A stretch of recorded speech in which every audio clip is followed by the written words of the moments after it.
Otra cosa a tener en cuenta es que los receptores asociados a canales iónicos son mucho más rápidos que los de proteína G, porque en este caso directamente se abre el canal o se cierra, y en este hay que sintetizar segundos mensajeros que después van a realizar una serie de acciones que continúan después, y eso lleva más tiempo en comparación.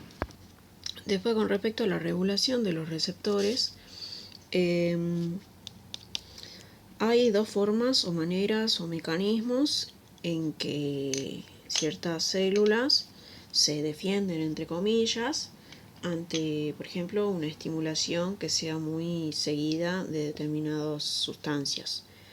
Por un lado tenemos el mecanismo de desensibilización y el de hipersensibilización. El de desensibilización es un mecanismo donde básicamente la célula deja de... O sea, ciertas células dejan de responder porque lo que hacen es disminuir su número de receptores o disminuyen la afinidad de los receptores, o también se puede provocar el aumento de la degradación de los mismos. Y esto sucede por ejemplo, en el caso de la morfina en la Segunda Guerra Mundial, lo que sucediera de que se usaba demasiada morfina.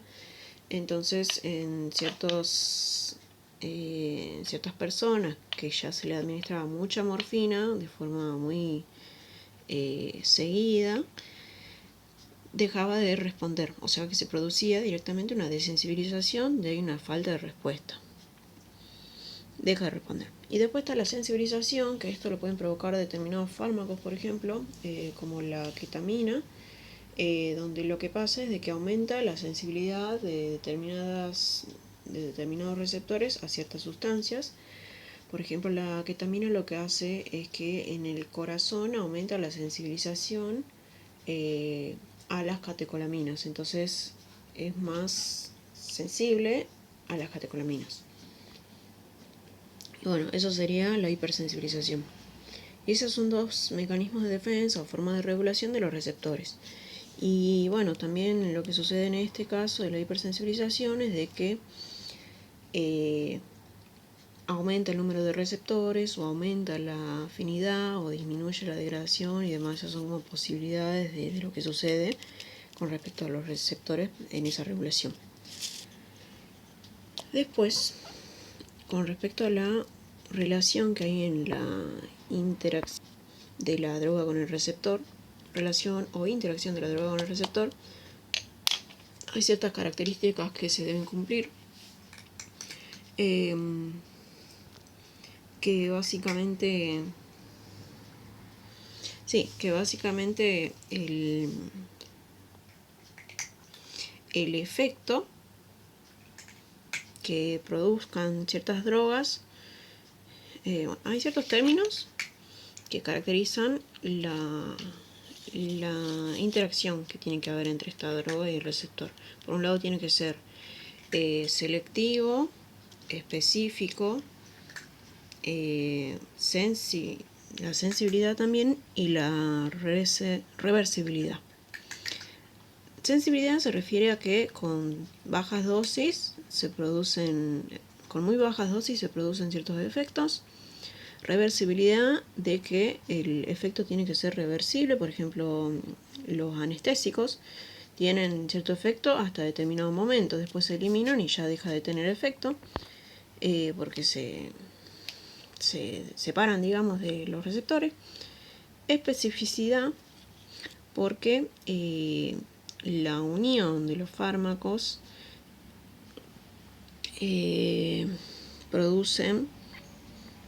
porque se produce un efecto a través de un mecanismo de acción específico.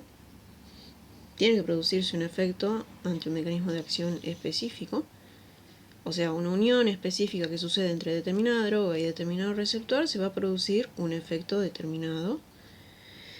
Y selectivo, porque esta es la capacidad de determinados fármacos de producir un efecto particular.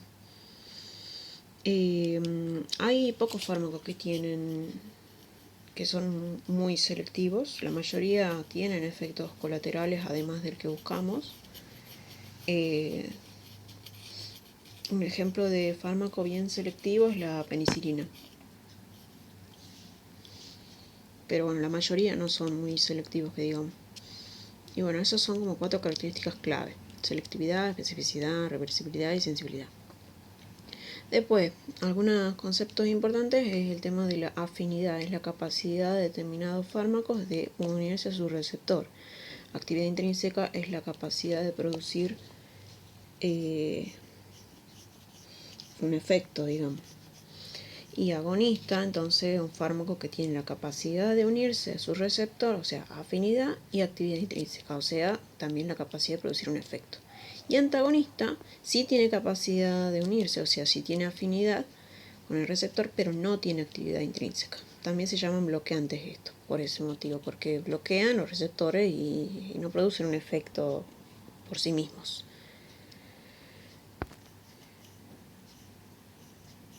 Después están las teorías que explican esa interacción droga-receptor, las cuales tenemos la de Clark, la de Patton y la de Stephenson y Furchgott. Así se escriben. Y bueno, la de Clark básicamente sostiene de que para que se produzca un efecto máximo de determinados fármacos, tienen que unirse a todos los receptores, a todos, tienen que ocupar todos. Después Patton sostuvo de que el efecto es proporcional al número de interacciones que hay entre el fármaco y el receptor en el tiempo, o sea, a este le suma el tiempo. El número de interacciones en el tiempo. Y después está Stephenson y Furchgott, que dijeron de que no era necesario que estén todos los receptores ocupados para producirse un efecto máximo, y de que normalmente siempre hay receptores de reserva, o sea que no están ocupados, y de que por más de que estén esos receptores de reserva, sí se puede lograr un efecto máximo sin ocupar todos. Y bueno, eso sería básicamente con respecto a las teorías. Después están las reacciones adversas, que son reacciones que son indeseadas, digamos, o sí, que no son deseables, o que uno no las espera, y que a veces son letales, no siempre. Y entre ellas tenemos los efectos colaterales, los efectos tóxicos y las contraindicaciones. Los efectos colaterales son los efectos que suceden por una dosis normal, pero son los efectos que suceden por una falta de selectividad. Viste que acá había dicho esto de la selectividad. Bueno, son los efectos que suceden aparte del que busco, digamos. Si yo busco que cierto fármaco aumente la frecuencia cardíaca y por efecto colateral, digamos, se disminuye la frecuencia respiratoria, ese sería un efecto colateral en caso de no lo busque. Sucede por una falta de selectividad porque actúa en varios lados.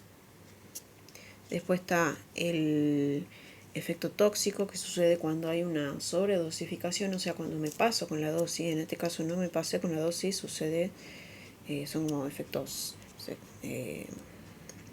aparte del principal del que busco. En este caso es por sobredosificación, y contraindicaciones es cuando no está recomendado el uso. Por ejemplo, fármacos teratógenos en casos de preñez. Ni siquiera a dosis normales, digamos, no hay que usarlo. Por último están los factores que modifican la acción farmacológica de una droga, o que van a determinar qué droga conviene usar y demás. La acción, acordemos de que la acción eran las modificaciones que se van a producir una vez que sucede el mecanismo de acción, que era la interacción del fármaco con el receptor, en caso que haya receptor. Sin el receptor, bueno, los otros tipos de interacciones. Entonces, los factores que influyen en esa acción son, por un lado, los variaciones o factores individuales, donde acá hay que tener en cuenta variaciones individuales, donde determinados animales pueden responder de forma diferente entre sí. También ciertas Otros factores que están dentro de esos factores individuales puede ser la tolerancia, la intolerancia, la hipersensibilidad, la taquifilaxia. Todos estos son a dosis normal, pero lo que sucede es que en el caso de la tolerancia el individuo no responde al fármaco. Intolerancia es cuando responde de forma exagerada. Y hipersensibilidad es cuando tiene un efecto totalmente diferente, digamos, al esperado. Si yo, no sé, espero que se duerme el animal y le agarran convulsiones, eso sería una hipersensibilidad, digamos. Y después está el del taquifilaxia, que es una tolerancia aguda, o sea, no responde irreversible, o sea, no responde en cierto momento a determinado fármaco. En el caso de la morfina, por ejemplo, esa ya es una tolerancia crónica porque es irreversible. O sea, no deja de responder y ya después, por más de que esperemos un tiempo, va a seguir sin responder. Después, otros factores son el temperamento del animal, ya que si es un animal nervioso, va a modificarse un poco la metabolización que va a tener con ese fármaco, va a responder capaz más lento. Después la presencia de ciertas patologías o variaciones individuales, como ya dije, de que ciertos individuos pueden responder diferente, porque nada es exacto en la medicina. Y después tenemos el factor de la especie, porque entre especies hay diferentes anatomías. Estos son, por ejemplo, animales monogástricos, no responde de la misma manera que un poligástrico. Incluso entre la misma especie hay variaciones anatómicas en la edad. Un ternero no responde de la misma forma que una vaca adulta a determinados fármacos por la diferente anatomía que tienen. Y después también otro factor es la dosis. Esa dosis a la vez depende o varía entre la cantidad de fármaco. O sea, hay factores que influyen en la dosis, que es el peso, la raza, la talla, la edad y el sexo. Y bueno, esos son los factores que modifican la acción de la droga. Y eso sería todo por ahora. Ya expliqué todo esto. Y esto también.